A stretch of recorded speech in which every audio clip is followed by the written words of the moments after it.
আসসালামু আলাইকুম গাইস।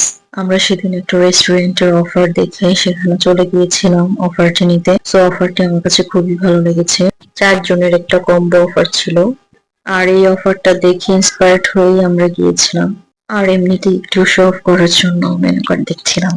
মূলত আমরা তো অফার দেখে এসেছি, অফারটাই নিব। আর এদিকে বাচ্চাদের জন্য প্লে জোনও ছিল। ওভারঅল ভালোই লেগেছে, ডেকোরেশনটাও মোটামুটি ভালো। আর আমি এদিকে তোমাদেরকে ফুল ডেকোরেশনটা দেখিয়ে দিলাম। আমার ফ্রেন্ডদের মধ্যে কেউ গল্প করছিল, কেউ ছবি তুলছিল, এক একজন এক এক কাজে বিজি ছিল।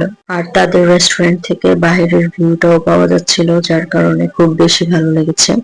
দেন খাবারের জন্য ওয়েট করতে করতে টায়ার্ড হয়ে যাচ্ছিলাম। খাবারটা একটু লেট করে এসেছিল। ভালোই হয়েছে, রেস্টুরেন্টটা ভালোভাবে ভিজিট করতে পেরেছিলাম।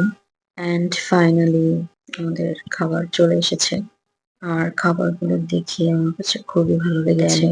আমি আমারটা প্লেটে নিয়ে নিচ্ছিলাম। আর রাইসের পরিমাণটাও একজনের জন্য একদম পারফেক্ট। না, দেখো আমার প্লেট সাজানো হয়ে গিয়েছে। কেমন হয়েছে তোমরা বলো তো? এখানেই শেষ নয়, আরো অনেক কিছু রয়েছে। এখানে ছিল পিৎজা। পিৎজাটাও মোটামুটি ভালোই ছিল। আর শেষে স্যুপটা খেয়ে খুব বেশি ভালো লেগেছে।